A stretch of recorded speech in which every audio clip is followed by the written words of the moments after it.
கர்த்தருடைய பரிசுத்த நாமத்திற்கு மகிமை உண்டாவதாக. இன்றைய வசனம் சங்கீதம் 119 165 நாம் பார்த்தா, உடைய வேதத்தை நேசிக்கிறவர்களுக்கு மிகுந்த சமாதானம் உண்டு, அவர்களுக்கு இடரல் இல்லை. இப்போ யாருக்கு மிகுந்த சமாதானம் அப்படின்னா, வேதத்தை யாரெல்லாம் நேசிக்கிறாங்களோ அவர்களுக்கு மிகுந்த சமாதானம் இருக்குமா. ஃபஸ்ட்டு நேசித்தாதான் அடுத்தது வாசிக்க முடியும். நம்ம வாசித்தா தான் அதுக்கப்புறம் நம்ம நடக்க முடியும். அப்போ முதலாவது வேதத்தை நம்ம நேசிக்கணும்,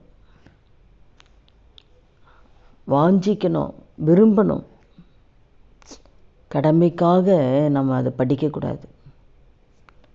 அதுதான் என் வேதத்தின் மகத்துவங்களை எழுதி கொடுத்திருக்கேன்னு அதை அந்நிய காரியமாக எண்ணினார்கள். அப்போ வேதத்தின் மகத்துவங்களை ஆண்டவர் எழுதி கொடுத்துருக்கிறாரு, அதை அந்நிய காரியமாக நம்ம நினைக்கிறோம். இந்த நாளில் கூட இந்த வார்த்தை கேட்குற நம்ம ஒவ்வொருத்தர் வாழ்க்கையிலையும் நம்ம வேதத்தை வாஞ்சியோடு நம்ம வாசிக்கிறோமா? தாவீதோட வாழ்க்கையில் பார்க்கும்பொழுது உண்மையாகவே தாவீதை என் இருதயத்துக்கு ஏற்றவனாக கண்டேன் ஆண்டு சொல்கிறார். அப்போ அவருடைய வேதத்தில் நம்ம சங்கீதம் 1 பார்க்கும்போது இரவும் பகலும் வேதத்தை தியானிப்பார். இரவும் பகலும் ஆண்டுடைய வார்த்தைகளை தியானித்து கொண்டே இருப்பார். கர்த்தருக்கு பயப்படுகிற பயம் இருந்த வேதத்தை தியானித்து கொண்டே இருப்பார். இரவும் பகலும் வேதத்தை வாசிக்கிற மனுஷன்தான் அவன் பாக்கியவான். அப்போது வேதத்தை வாசிக்க தான் கர்த்தர் ஆலோசனை கொடுத்து தாவீதை நடத்தினார். வேதத்தை நம்ம வாசித்தோம்னா வேதத்தை மூலம் கர்த்தர் நம்மோடு கூட பேசுவார். வேதம்தான் நம்முடைய வாழ்க்கையில் சமாதானத்தை கொடுப்பது வேதம்தான். ஏன் நம்ம குடும்பத்தில் சமாதானம் இல்லை? சமாதானம் பிள்ளைங்கிட்ட சமாதானம் இல்லை, குடும்பத்தில் சமாதானம் இல்லை. வேதத்தை அதிகமாக நம்ம வாசிப்பதில்லை, வாஞ்சியோடு வாசிக்கிறதில்லை, தாகத்தோடு வாசிக்கிறதில்லை. அன்போடு நேசிக்கணும். நேசித்து நம்ம வாசிக்கும்போது ஏசப்பா என் கூட பேசுங்க.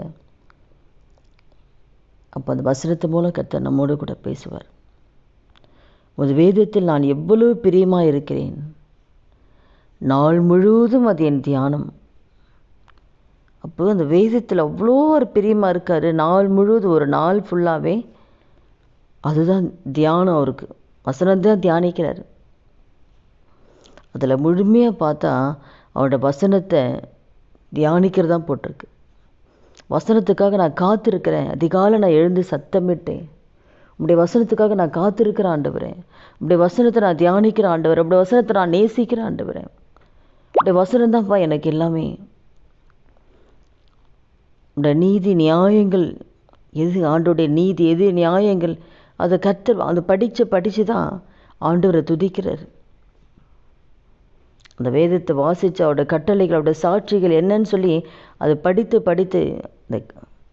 அதை யோசித்து அதுபடி அவர் நடக்கிறார். அந்த கட்டளைகளின் சாட்சிகளை நான் காத்து நடக்கிறான். அதனால் கூட இந்த கட்டளைகள் ஆண்டுடைய கட்டளைகளை நேசிக்கணும், வேதத்தை நேசிக்கணும். வேதத்தின் ஆழங்களை சொல்லிக் கொடுங்க, ரகசியங்களை சொல்லிக் கொடுங்க. வேதத்தின் அதிசயங்களை காணும்படி என் கண்களை திறந்தருளும் ஆண்டவரே. அப்போ வேதத்தில் அதிசயம் இருக்குது, அந்த அதிசயத்தை நான் பார்க்கணும் ஆண்டவரே. என் கண்ணை திறந்து விடுங்க ஆண்டவரே. அத்தனை ஒரு தாகத்தோடு அந்த வேதத்தை வாசிக்கிறனால தான் தாவீதை கர்த்தர் ஆண்டவர் இருதயத்துக்கு ஏற்றவன் ஆண்டு சொல்கிறார். இருதயத்துக்கு ஏற்ற காரியங்களை அவன் செய்கிறான். அதனால் கூட நம்முடைய வாழ்க்கையில் சமாதானத்தை, நிரந்தரமான ஒரு முழுமையான ஒரு சமாதானத்தை நாம் பெற்றுக்கொள்ளணும்னா நம்ம வேதத்தை நம்ம நேசிக்கணும்.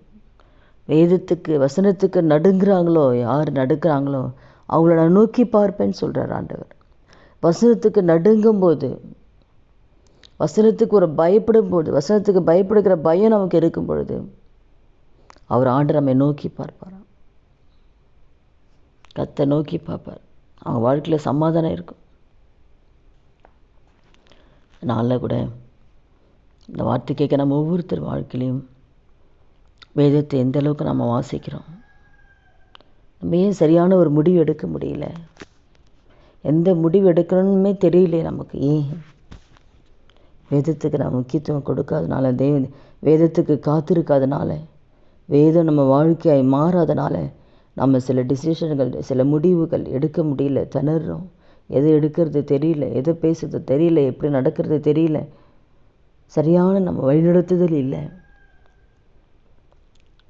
அந்த வேதம் நம்ம வாசிக்க ஆவியானவர் வசனத்தின் மூலம் நமக்கு ஆலோசனை கொடுப்பார். என்ன செய்யணும், எப்படி நடக்கணும், கர்த்தர் நம்மோடு கூட அந்த வார்த்தையின் மூலம் நம்மோடு கூட கர்த்தர் பேசுவார்.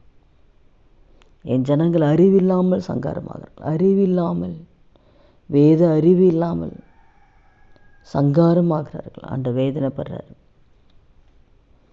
நீ உன் தேவனுடைய வேதத்தை மறந்தாய், அதெல்லாம் நான் பிள்ளைகளை மறந்துடுவேன் ஆண்டு சொல்கிறார். நம்ம வேதத்தை மறந்துடுறோம். எவ்வளோ நேரம் இருக்குது, எவ்வளோ நேரத்தை நம்ம வேஸ்ட் பண்ணுறோம். ஆனால் வேதத்தை மறந்துடுறோம். நீ தேவனுடைய வேதத்தை மறந்தா நான் உன் பிள்ளைகளை மறந்துடுவேன்டார். வீட்டு வேலை செய்யறதுக்கெல்லாம் நேரம் இருக்குது, வெளியில் போகிறதுக்கு நேரம் இருக்குது, செல்ஃபோனை பார்க்கறதுக்கு நேரம் இருக்குது, எல்லாத்துக்கும் நேரம் இருக்குது. ஆனால் வேதத்தை வாசிக்க நேரம் கிடையாது, நேசிக்க நேரம் கிடையாது, அதன்படி நடக்க நமக்கு நேரம் இல்லை. அதனால் கூட அந்த வார்த்தை கேட்குற ஒவ்வொருத்தர் வாழ்க்கையிலையும், நம்முடைய வாழ்க்கையில் சமாதானமாய் நம்ம குடும்பத்தை நடத்தணும்னா ஆண்டவரை வேதத்தை நேசிக்கணும், வேதத்தின் மீது பிரியமாய் இருக்கணும், நாள் முழுதும் அது நம் தியானமாய் மாறணும். அதாவது சொல்லுடைய வேதத்தில் நான் பிரியமாக இருக்கிறேன், எவ்வளவு பிரியமாக இருக்கேன் நான். அது தியானம், ஒரு வேதம் வேதம்தான் தியானம்.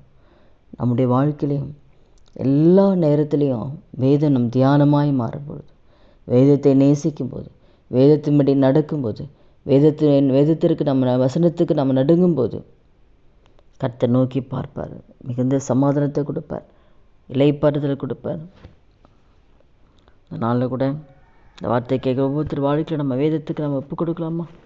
ஆண்டவரே, இனி வரைக்கும் நாட்கள் நான் வேதத்தை நான் நேசிப்பேன் ஆண்டவரே, நான் வாஞ்சியோடு நான் படிப்பேன், நான் நேசிப்பேன் ஆண்டவரே. அது என் தியானமாய் மாற ஆண்டவரே, என் வாழ்க்கை வசன தியானமாய் மாற ஆண்டவரே. என்னை மன்னிங்கன்னு செபிக்கலாமா?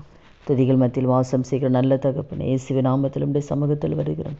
இந்த வார்த்தை கேட்குற ஒவ்வொருத்தர் வாழ்க்கை ஆண்டவர் வசனத்துக்கு நடுங்கக்கூடிய கிருபை கொடுங்கப்பா. வேதத்தை நேசிக்கக்கூடிய கிருபை கொடுங்க. வேத தியானமாய் ஆண்டு ஒவ்வொரு நாளும் அது எங்கள் தியானமாய் மாறக்கூடிய கிருபை கொடுங்கப்பா. வேதத்தின்படி நாங்கள் நடக்க, வேதம் எங்கள் வாழ்க்கையை மாற ஆவியான உதவி செய்யுங்கப்பா. என்னுடைய குற்றங்கள் குறைகள்லாம் மன்னித்தாண்டவர். இனி வருகிற நாட்கள் ஆண்டவர் அப்பா, வேதத்தை அதிகமாக நேசிக்க கிருபை தாங்க. இயேசு நாமத்தில் ஜெபிக்கிறோம் நல்ல பிதாவே, ஆமேன்.